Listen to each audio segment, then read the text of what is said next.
letakkan tanganmu di atas kompor panas selama 1 menit, maka rasanya seperti 1 jam.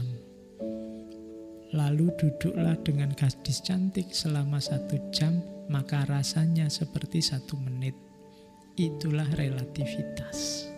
Nah, itu penjelasan jengkelnya Einstein.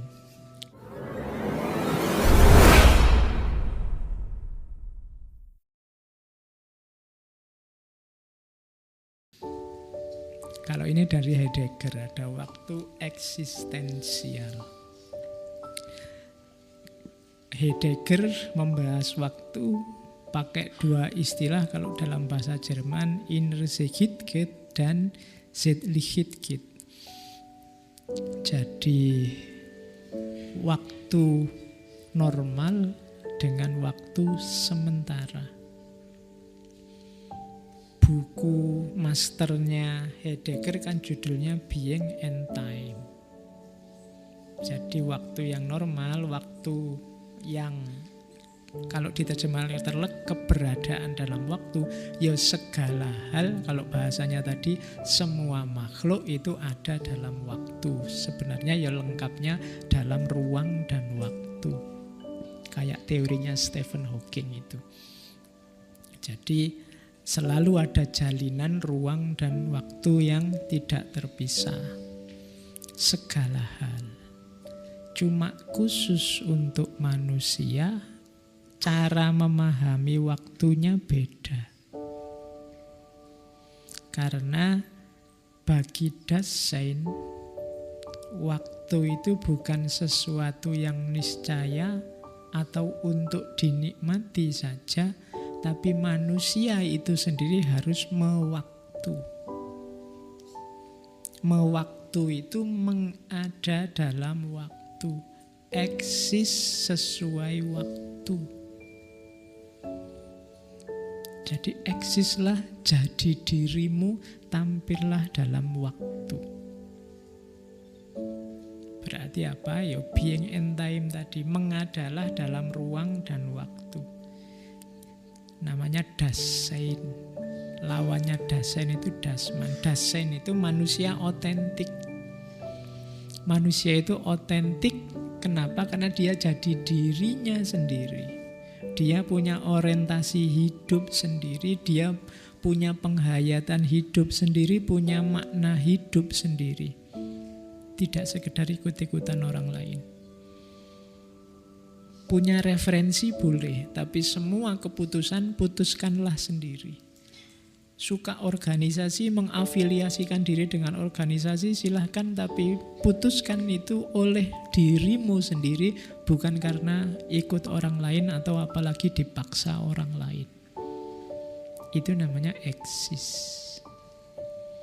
Mengada dalam waktu. Mewaktu. Jadi waktu akhirnya punya makna eksistensial. Waktu jadi pendukung dirimu untuk eksis. Yang hadir ngaji malam ini karena kamu ingin hadir sesuai orientasi hidupmu, kamu punya penghayatan dan pemaknaan sendiri tentang ngaji ini. Maka kamu yang hadir jadi eksis. Tapi yang hadir malam ini hanya karena ikut temennya, ndak enak, ndak solider, temanku ngaji kok aku ndak, kasihan dia, jadi aku ikut saja. Atau karena ikut tren, wah teman-teman sakos ini sekarang ngaji semua. Sebenarnya pingin di kamar, serialnya belum selesai, sinetronnya misalnya. Tapi yo yang lain berangkat, aku ikut berangkat lah. Maka kamu ndak Dasein, tapi kamu Dasman. Bukan manusia yang otentik. Jadi manusia yang palsu. Dirimu bukan dirimu. Jadi engkau bukan yang kamu inginkan untuk dirimu sendiri. Itu namanya ndak otentik. Kamu lah, dan ini manusia yang malang, katanya Heidegger. Wong kamu lahir ndak milih. Nanti sekolah TK, SD ya dipilihkan orang tuamu, agama dipilihkan orang tuamu, kuliah sampai di mana jangan-jangan juga dipilihkan orang tuamu. Mungkin besok pacar dan jodoh juga dipilihkan orang tuamu. Kamu tidak pernah dewasa, tidak pernah memutuskan dirimu sendiri, kamu tidak pernah eksis. Nanti urusan apa-apa kamu ikut saja. Temanmu kemana, kamu ikut kemana. Lingkunganmu kemana, kamu ikut kemana.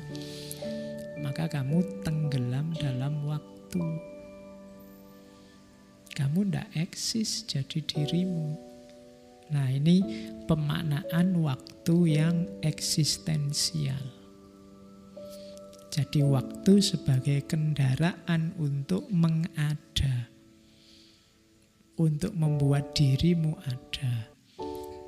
Nah, ini pandangannya Heidegger, filosof eksistensialis. Ada juga biasanya di tengah masyarakat ini waktu sebagai makna dan imajinasi. Contohnya banyak. Jadi waktu itu tidak sekedar dirasakan secara subjektif atau dilihat keberadaannya yang objektif, tapi juga dimaknai sesuai kepentingan, keinginan, ideologi, perspektif manusianya. Kalau waktu yang objektif itu satu, waktu yang subjektif juga satu sesuai yang kamu hayati masing-masing. Tapi ada level yang berbeda, yaitu waktu yang sifatnya maknawi dan imajinasi. Kalau ini biasanya sifatnya kesepakatan. Matahari atau bumi mengitari matahari itu objektif, tapi terus dipecah-pecah jadi namanya kalender. Nah, itu sifatnya maknawi. Makanya kalender ada banyak. Kamu tidak bisa tanya kalender yang paling cocok pas itu kalender apa ya? Oh ya macam-macam. Ada Hijriyah, ada Masehi, ada Jawa, ada Aboge, Asopon. Kamu lihat kalender itu. Saya tidak yakin kalian yang mahasiswa setiap kata yang di kalender itu kamu paham. Sistem penanggalan itu. Jadi lu masing-masing ada nalar falaknya sendiri-sendiri itu. Nah, itu contoh bahwa ini nalar maknawi, nalar imajinasi, memahami waktu sesuai latar belakang keilmuan, latar belakang pandangan hidup manusia. Kemudian juga misalnya makna itu ada primitif, kuno, modern. Ini kan manusia yang bikin. Waktu termasuk masa lalu, masa kini, masa depan, itu juga manusia. Kalian itu mungkin ada bagian-bagian primitifnya, ada bagian-bagian modernnya, ada bagian-bagian kunonya, itu pasti. Tapi dari mana itu datang? Manusia yang bikin. Itu maknawi. Matahari, bumi mengelilingi matahari pasti. Tapi per berapa, membaginya seperti apa? Seminggu itu enaknya dibagi 7 atau 5 kayak Jawa itu, atau mungkin bisa lebih. Wong itu kesepakatan. Rumusnya yang bikin manusia. Ini hubungannya dengan makna dan imajinasi. Dasarnya bulan apa matahari, itu kan nanti beda. Atau mungkin kamu mau, Pak saya pengen bikin kalender sendiri, ya silahkan. Mungkin dasarnya apalah misalnya. Dasarnya mood Pak. Jadi kalau lagi moodnya enak gimana, moodnya gak enak gimana misalnya. Nah itu imajinasi.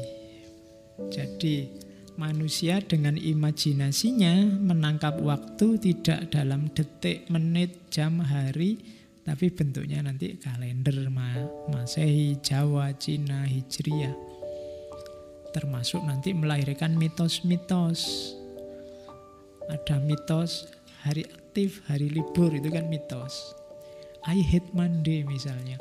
Aku benci hari Senin. Yuk gantiin aja namanya, jangan Senin. Wong nama itu kan kesepakatan. Jadi itu mitos-mitos. Ada mitos weekend sama weekday. Wah weekend mau kemana? Itu kan bikin minder yang gak punya duit, gak punya pacar. Nah, sekarang jangan minder, kenapa? Wong itu mitos kok, bikinan. Weekend itu kan waktunya istirahat Pak dari kerja. Enggak. Orang yang butuh banyak istirahat dari kerja itu sebenarnya orang yang tidak menikmati kerjanya. Iya kan? Iya. Kalau Sayyidina Ali bilang ya, kerjaku itu ya rekreasi. Atau rekreasiku itu kerja. Kenapa? Bisa menikmati pekerjaannya. Kalau katanya Marcuse, weekend, logika weekend itu di mana orang ingin bebas dan istirahat, itu hasilnya one dimensional man, hasilnya masyarakat kapitalis. Ketika orang dipaksa kerja tanpa passion, targetnya apa? Cari uang. Demi apa? Kebutuhan kapital. Jadi dia tidak menikmati, padahal kerja itu kan harusnya eksistensial. Dengan kerja kamu merasa ada, kamu merasa dibutuhkan, kamu jadi manusia. Karena kamu menghasilkan sesuatu, tapi di masyarakat kapital kamu tidak menikmati pekerjaanmu. Karena pekerjaan itu kadang-kadang tidak berhubungan sama eksistensimu, targetnya cuma cari uang. Akhirnya kamu tersiksa saat bekerja. Kompensasinya apa? Kamu seneng cuti, seneng hari libur, seneng. Nah, itu logika weekend kan munculnya di situ. Kuliah misalnya yang bukan passionmu, bukan bidangmu, kamu nggak menikmati di situ, itu kan siksaan luar biasa. Kalau libur kamu bahagia setengah mati. Mau nggak libur pun kamu meliburkan diri. Jadi nah itu harus dicek lagi. Jangan-jangan memang bukan passionmu, bukan wilayah yang kamu sukai. Harusnya kerja itu melahirkan passion, melahirkan percaya diri, identitas diri. Nah, ada banyak mitos-mitos, termasuk ada mitos-mitos hari keberuntungan atau waktu sial. Ada kayak gini mitos. Itu saya tidak ngomong salah, tapi itu manusia yang memaknai. Jadi waktu yang sial, waktu yang kurang baik, waktu yang baik, itu hitung-hitungannya manusia. Bisa iya, bisa tidak, cuma itu sumbernya manusia. Meskipun kamu anti misalnya, Pak saya anti tanggal 13 Pak. Kamu anti pun ya tetap nanti kamu melewati tanggal 13. Tidak mungkin kamu tidak, kenapa 13 ini objektif gitu loh. Kayak kamar hotel, tidak ada kamar yang nomor 13 misalnya. Akhirnya yang harusnya kamar nomor 13 diganti nomor 14. Loh itu misalnya ada setannya yang bikin sial, apa setannya bisa ditipu yang harusnya 13 diganti 14 itu. Loh misalnya, oh ini kan harusnya 13 tapi 14 ya, apa ya begitu. Itu yang masalah itu angka 13-nya apa urutan ke-13-nya. Nah, itu kan makna dari manusia. Ada yang umur 13 enggak di sini? Jangan-jangan kamu memaknai wah umur 13 itu umur sial misalnya. Enggak. Nah, jangan takut, wong makna dari manusia kok. Imajinasi, ideologi, mitologi yang membuat manusia. Tinggal diatur saja. Oke, jadi ini tadi ada macam-macam linier, sirkuler, imajinatif tentang waktu. Nah, kalau ini Einstein, saya sebenarnya pengen banyak ngomong kuantum, relativitas, tapi kok membayangkan kalian kayak agak berat. Saya bawakan anekdotnya saja. Jadi Einstein ini sering ditanya orang yang nggak terlalu paham tentang teori relativitas. Dijelaskan sampai ndaki-ndaki juga orangnya nggak paham. Akhirnya Einstein jengkel. Kalau ada orang tanya relativitas itu apa sih, dijawab gampang-gampangannya gini loh, katanya Einstein. Letakkan tanganmu di atas kompor panas selama 1 menit, maka rasanya seperti 1 jam. Lalu duduklah dengan gadis cantik selama 1 jam, maka rasanya seperti 1 menit. Itulah relativitas. Nah, itu penjelasan jengkelnya Einstein. Ini saya bawa yang ini saja karena kalau saya jelaskan relativitasnya yang asli, ada relativitas umum, relativitas khusus, macam-macam, nanti kamu puyeng. Yang versi fisikanya. Ada yang lebih dahsyat lagi, Stephen Hawking yang menggabungkan teori relativitas dengan teori ruang waktu, macam-macam.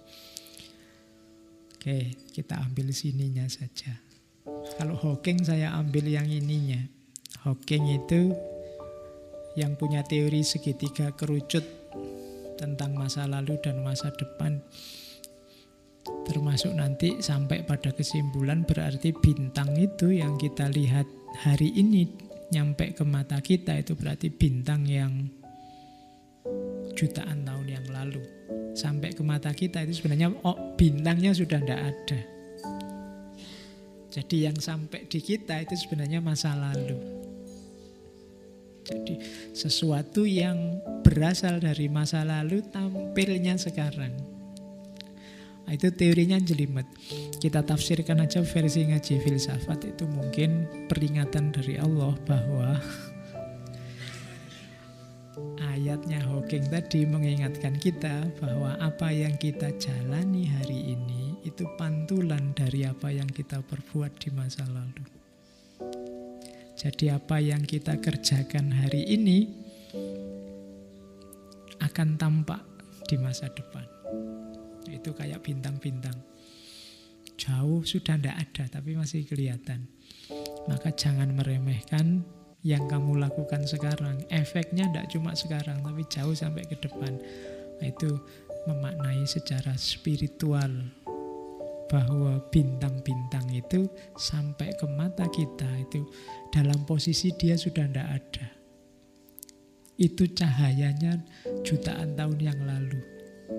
Nyampe di kita sekarang. Itu analoginya bisa macam-macam, tapi secara spiritual maknanya itu. Bercahayalah seterang-terangnya sekarang, tidak usah khawatir meskipun kamu tidak ada, nanti cahayamu dinikmati orang-orang setelahmu. Oke. Yo. Nah, teori aslinya gimana? Tidak usah saya jelaskan. Nanti geometrinya agak jelimet itu. Teori tentang segitiga kerucut masa lalu dan masa depan.